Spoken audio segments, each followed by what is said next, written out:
Hello. Long time no see yet again, my goodness me. It would take a lifetime to tell you what's happened to me. I had two or three choices to do today and I couldn't decide which one. And then I had an experience which really kind of knocked me for six. So I'm going to tell you a little drama. You like my dramas? I don't know. I always ask myself, what does it really mean? So I suppose the first thing I'm going to say to you is a very important message. Whatever you are going through at the moment, physical, mentally, emotional, whatever, spiritual, it is there for a reason. It is there to teach you something, to ask yourself, what is this for? And that usually brings quite an understanding, not necessarily straight away. You may find it in a book or a picture or me. Oh, so that's why. And it will help you because it will take the stress out of wondering why. Have you done something wrong? Is it punishment? Oh, I go through all this stuff. And at the end of the day, the only thing that is here for you to learn something about yourself and to let go of the fear. The fear is the most important thing because fear ruins everything and is at the bottom of everything. I have found in the smallest of things, and it's not a small thing to be starving, but my fear at the moment is, am I going to get through to Christmas? We've still got 2 days to go, and I've always had Christmases on my own. Well, I have since I've been here 10 years. I've had the odd one with my daughter when she's dealing to spend them with me. I've had the odd one. I'm not sure to do a video on this because it was very strange. I pick up stray men, stray dogs, you can say. Well, women as well, but mostly men because they feel sorry for me, you see. And I feel sorry for them. And I had a gardener once from the Franciscan friary that came to stay there who was drunk at the time. But I won't go into that one now. I think I've done that before. I will try and find a link for it. I always manage to find somebody who probably isn't suitable at all. But when you're near to Christmas and you're an old lady and you're desperate, you don't mind who you have under your roof. Anyway, I'm not going to go down that road today. I'm just saying I've got to get the next 2 days on my own, which I'm quite used to. I'm not having a tree because I can't carry the things anymore. And I've got to get through this day. There was only a day, really, isn't it? Possibly without any food. No, I'm being dramatic. I will always have. I've got a new freezer. My goodness, what a joy it is. I haven't had a freezer for about quite some time. It's a struggle. Now I've got a freezer. I've got it full of pizzas and rolls and this and that, fish fingers, all the handy things that we go to in the middle of a night.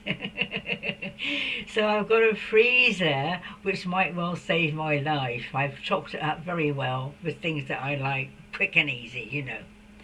So the saga is I think it was about 2 weeks ago, I can't remember exactly when, I thought, do you think I should get Sainsbury's? Now Sainsbury's is the supermarket chain that deliver and they're very, very good. You go online, you order your stuff, this is a UK thing, and they bring it. I think it's usually about 2 or 3 days later. Deliver it, take it into your kitchen, unload it all with lovely, handsome men, as you know. And that's it. You've got your food for the week. It's lovely when you always forget something, but you get the basics, milk, bread, stuff. So I thought, shall I put an order in?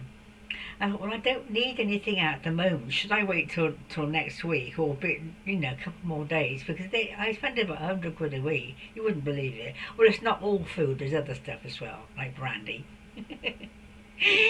So I was contemplating, and then of course I became very ill with this fall I'm going to tell you about. So I just didn't get round to it. So this morning I'm thinking, do you think I should? No, not two. Yesterday I thought I should put an order in because you have to give them 2 or 3 days.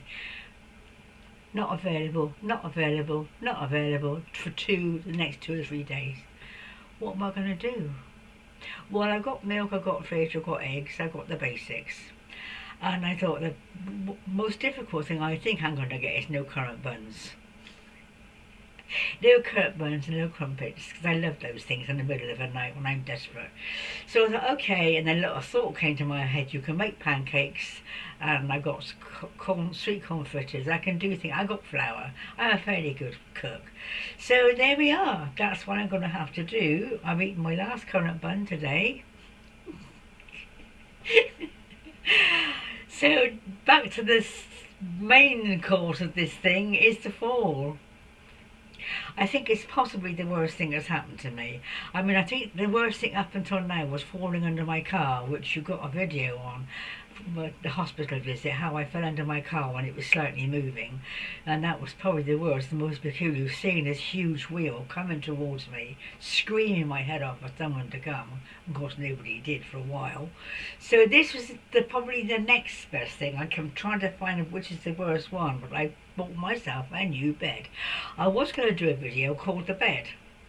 That could kind of bring up some peculiar thoughts for people, but I had a bed for a very long time, I think it was 20 years, and I had my man friend in it, who, well, I won't go into detail, but it was time I had a new bed. It was a little bit had his image in it, if you know what I mean. So I decided to get a new bed, and they were they are very expensive, new beds. I've already got a base, I wanted a new bed.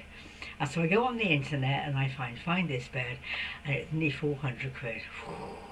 But I had some help from the social for my new illness, and I do need a bed, so it's, and it came the other day.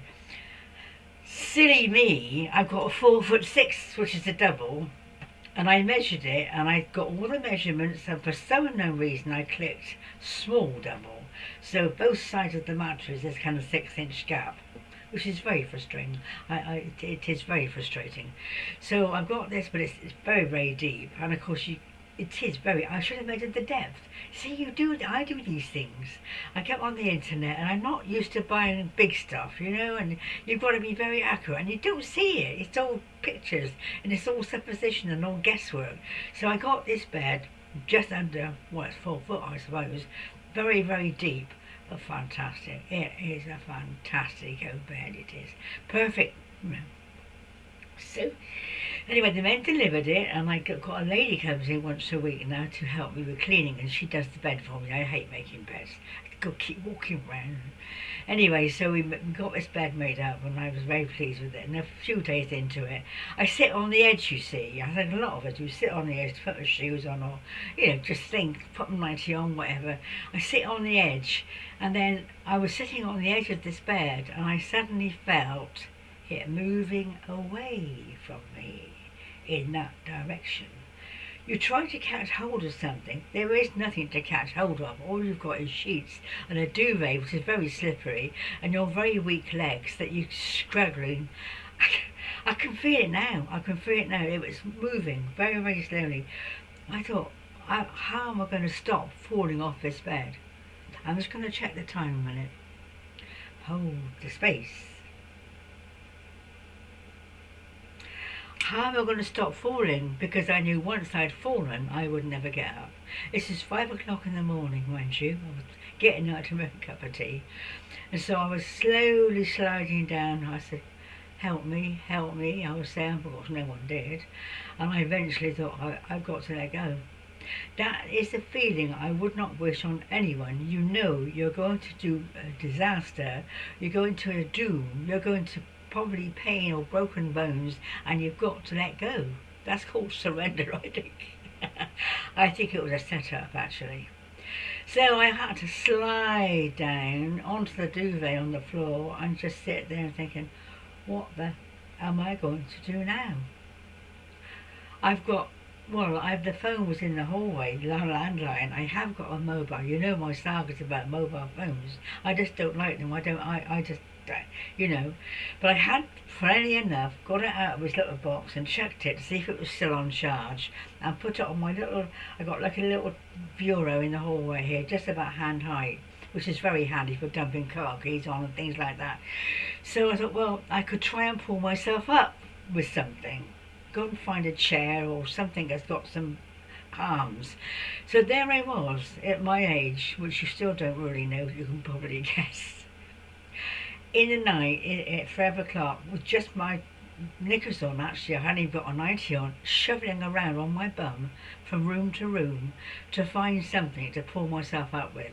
And that's no easy task when you're my age and your muscles don't work properly. You're shoveling around like babies do, on your bum. And of course the carpet's fibre, man-made fibre, it's very, very slippery. There's nothing to hold on to. And I came in here and tried to pull myself up on this and it kept. But I realised my thighs are now so weak because I don't get any exercise that I have got no strength in them to pull myself up. My arms are all right, but this is true. You try and get up from the floor using just your knees. You put your legs in all sorts of positions. You try this, you try that. And you think, no, let's try the next one. Go into the other room by the settee, try that one. No, it's too soft, too springy. You've got nothing to hold on to. And on it goes. I'm getting cold by this time. Eventually I think, oh, mobile phone. Can I use it? I've never used it. I'm hopeless. So I came back into this room. Oh, sorry. And I managed to reach up to unlock the front door because it was locked, you see. So I unlocked the front door, opened the front door across my legs, which made them bleed. Called out, help, help, help! There's nobody out there. It's a cul-de-sac. It's like the end of the world. There's nobody there. Help, help! At 5 o'clock in the morning, well, it's foggy. It's not going to bring any help. So I grabbed the phone. I managed. It was dark as well, and I managed to make this call to 111. In the UK, that's kind of an ambulance thing. There were all these different questions. Are you hot or cold? No. I said, look, I need help. So I have to ask you these questions. And she did ask questions to me. And I said, well, can you send me somebody? I've fallen. She said, well, we might be able to get an ambulance, but it will take 4 hours. I said, 4 hours? I could be dead. I'm going to sit on the floor in my pair of knickers on a freezing cold morning of 4 hours. Well, that was all she had, so off she went. And I sat there thinking, do something. Would you please do something? I don't know what you can do, but stand me, perform a miracle. I like fantastic.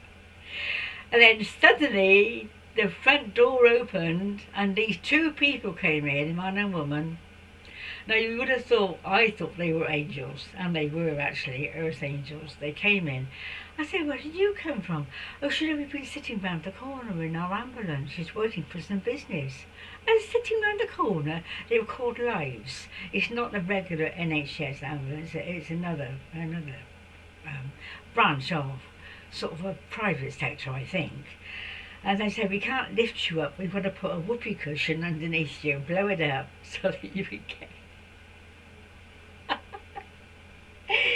And they got this cushion, he was behind me and he lifted and she pushed and we got me up somehow. I don't know where they put me. I think they put me in the front room on a settee. He said, I'm going to look at your bed. So he did. He went to have a look at the bed.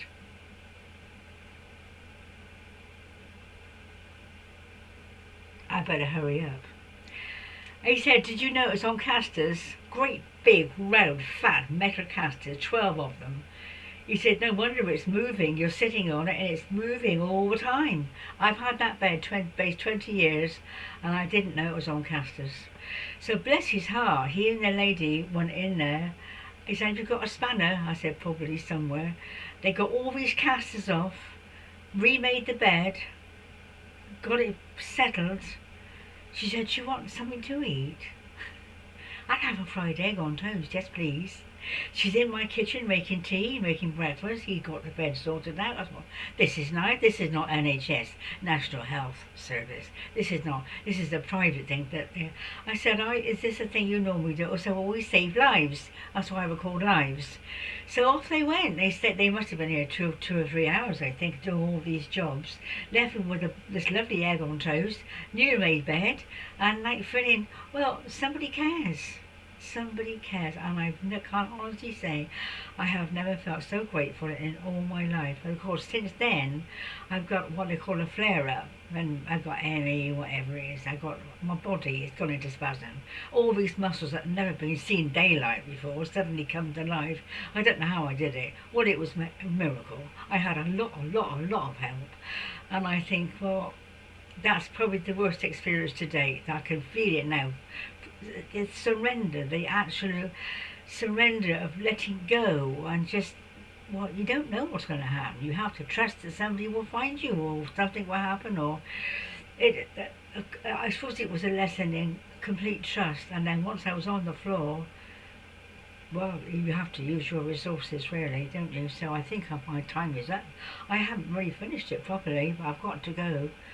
So, darlings, there we are. The lesson is whatever is happening, and I've learned a lot from that. A lot of energy, a lot of understanding, because when you're in that state, you do have to find resources. You do have to do something creative, and I did, and I still am, because I'm still not well. That's why I haven't been on the tube for a while. I'm still. I can hardly walk actually, because everything's just seized up. So send me a prayer, would you? Okay, darlings, there you are. Thought for the day. Everything you do is to bring up a fear, and that was a fear, because I mean I could have been there for 4 hours. A fear, and what's it teaching you about the fear?